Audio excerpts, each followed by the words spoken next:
Salut à tous, bienvenue sur Juste un fan de foot. Aujourd'hui, on se plonge dans les détails d'une révolution stratégique qui secoue le PSG et redéfinit le futur du club. Après des années de domination en Ligue 1 et quelques succès ponctuels en Europe, le club parisien a décidé de délaisser temporairement la recherche d'une victoire immédiate en Ligue des Champions pour se concentrer sur une vision à long terme. L'objectif ? Bâtir une équipe solide et équilibrée, où le potentiel des jeunes talents et la complémentarité des profils viennent primer sur l'éclat des stars éphémères. Avant d'entrer dans le vif du sujet, n'oubliez pas d'aimer cette vidéo, de vous abonner à la chaîne et d'activer la cloche pour suivre toutes nos analyses exclusives et ne rien manquer des coulisses du monde du football. Depuis plusieurs saisons, le PSG a connu des hauts et des bas. Si la Ligue 1 reste une domination quasi assurée, la quête de gloire européenne a souvent été semée d'embûches. C'est dans ce contexte que le club opère aujourd'hui un virage radical en adoptant une stratégie de long terme. Plutôt que de courir après des transferts spectaculaires et coûteux, l'ère actuelle privilégie une approche mesurée, investir dans de jeunes joueurs prometteurs, dénicher des pépites et miser sur la complémentarité entre des profils expérimentés et des talents en devenir. Sous la houlette de Luis Enrique, dont le récent renouvellement de contrat témoigne de sa confiance en ce projet ambitieux, le PSG s'engage dans une refonte complète de sa politique de recrutement. Ce virage stratégique se traduit déjà sur le terrain. On retrouve aujourd'hui des noms familiers pour les supporters parisiens, tels que Vitinha, João Neves, William Pacho, Désiré Doué et Bradley Barcola. Ces jeunes joueurs incarnent le nouveau visage du PSG et représentent l'avenir du club. Ce changement marque une rupture nette avec l'ancienne ère des achats impulsifs de stars internationales, où chaque transfert se mesurait uniquement à l'aune d'un impact immédiat. Aujourd'hui, l'idée est de créer une dynamique interne pérenne, en favorisant le développement progressif et la cohésion au sein de l'effectif. Le PSG cherche à instaurer une véritable culture de la formation, où chaque joueur est amené à se dépasser pour contribuer à l'édifice collectif. Au cœur de cette transformation se trouve également Luis Campos, le directeur sportif arrivé en 2022, qui a su opérer un véritable renouveau dans la politique de recrutement du club. Récemment, des rumeurs ont enflammé la sphère médiatique. Après avoir reçu une offre colossale de l'Arabie Saoudite, un contrat de 20 millions d'euros par an sur 10 ans, totalisant 200 millions d'euros, Campos a dû choisir entre un départ lucratif et la poursuite de sa mission à Paris. Selon le journaliste italien Nicolo Schira, malgré cette proposition alléchante, Campos serait désormais sur le point de prolonger son aventure en France jusqu'en 2027. Ce choix fort en symbolisme confirme que, face aux tentations financières, le projet de transformation du PSG reste la priorité absolue pour le club et ses dirigeants. L'orientation stratégique du PSG se reflète aussi dans son approche du marché des transferts. L'été dernier, des tentatives d'attirer des talents comme Lamine Yamal et Victor Osimhen n'ont pas abouti, mais elles ont servi de prélude à une liste de cibles ambitieuses pour la prochaine fenêtre de transfert. Luis Campos et Luis Enrique ont identifié 5 profils majeurs pour renforcer l'effectif. En défense, le robuste Ibrahima Konaté, pilier de Liverpool, est convoité pour sa capacité à imposer sa présence et à organiser la ligne arrière. Au milieu, Florian Wirtz, le prodige du Bayer Leverkusen, devrait apporter une créativité nouvelle et dynamiser l'entrejeu parisien, tandis que Cole Palmer pourrait s'imposer comme une option intéressante en cas de désillusion des ambitions de Chelsea. En attaque, 2 noms font déjà vibrer le cœur des supporters, Vinicius Junior, dont l'avenir au Real Madrid demeure incertain, et Victor Osimhen, le buteur nigérian dont la signature pourrait redonner vie à d'anciennes négociations.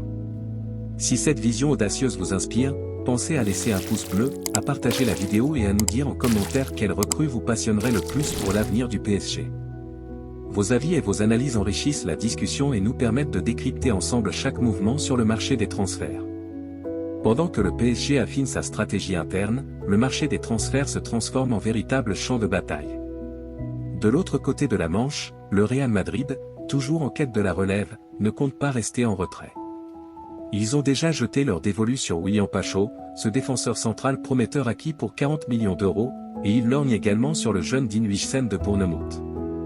À seulement 19 ans, Huijsen est déjà salué pour sa maturité tactique et sa polyvalence, et pourrait révolutionner le système défensif des Merengues.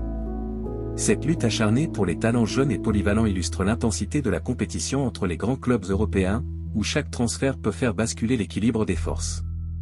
Un autre dossier brûlant concerne le poste de gardien de but, une position stratégique pour la solidité de l'équipe. Gianluigi Donnarumma, véritable pilier sous les cages, est sous contrat jusqu'en juin 2026 et souhaite prolonger son engagement avec le club.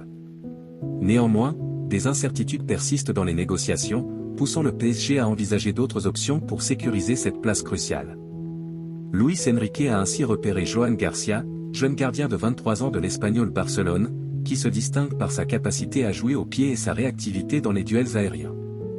L'objectif est de constituer un double effectif, favorisant ainsi la concurrence interne et la montée en compétences, même si cela nécessite de trouver des solutions pour certains effectifs comme Safonov ou Tenas. Sur le front du milieu offensif, le club explore également de nouvelles pistes pour renforcer une zone décisive du jeu. Un nom qui a récemment retenu l'attention est celui de Rodrigo Mora, un jeune milieu offensif ailier de 17 ans issu du FC Porto.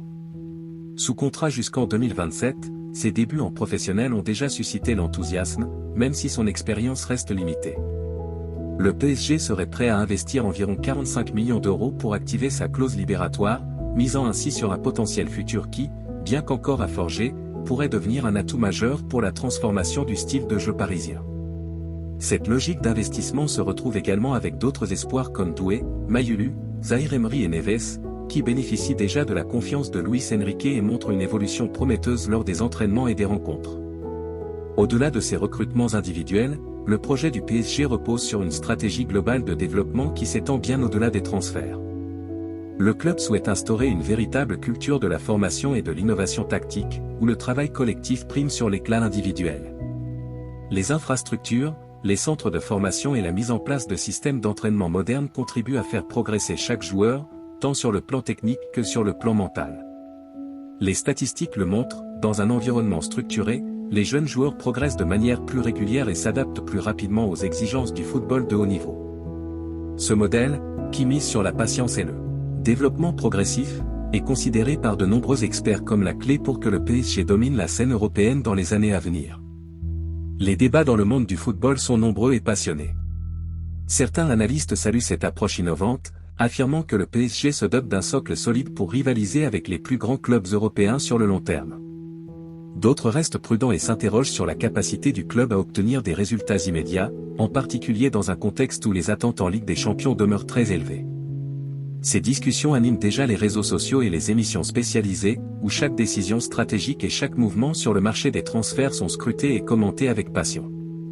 Au-delà de l'aspect sportif, il est important de souligner l'impact économique et financier de cette transformation. En misant sur le développement de la jeunesse, le PSG cherche à réduire ses coûts à long terme et à créer un vivier de talents qui pourra générer des revenus importants par le biais de futures reventes ou par l'attraction de nouveaux partenariats commerciaux. Ce modèle économique, plus durable et axé sur l'investissement dans la formation, pourrait bien représenter l'avenir du football dans un environnement où la compétitivité financière devient de plus en plus prégnante. L'approche tactique n'est pas en reste, le staff technique travaille sans relâche pour développer des schémas de jeu qui maximisent la polyvalence et l'efficacité de chaque joueur. Cette flexibilité tactique permet d'adapter le dispositif en fonction des adversaires et des contextes de match, donnant ainsi au PSG un arsenal stratégique riche et varié. Par exemple, certains joueurs peuvent être repositionnés pour exploiter au mieux leurs qualités, offrant ainsi une profondeur de jeu qui s'avère essentielle dans les compétitions européennes.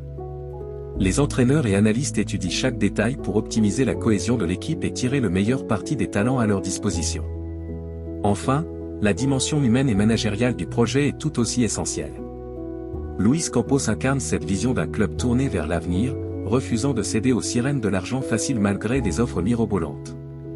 Son engagement, renforcé par la récente prolongation de Luis Enrique, envoie un message fort: la transformation du PSG est avant tout un projet de long terme, ancré dans des valeurs de stabilité, de cohésion et de développement.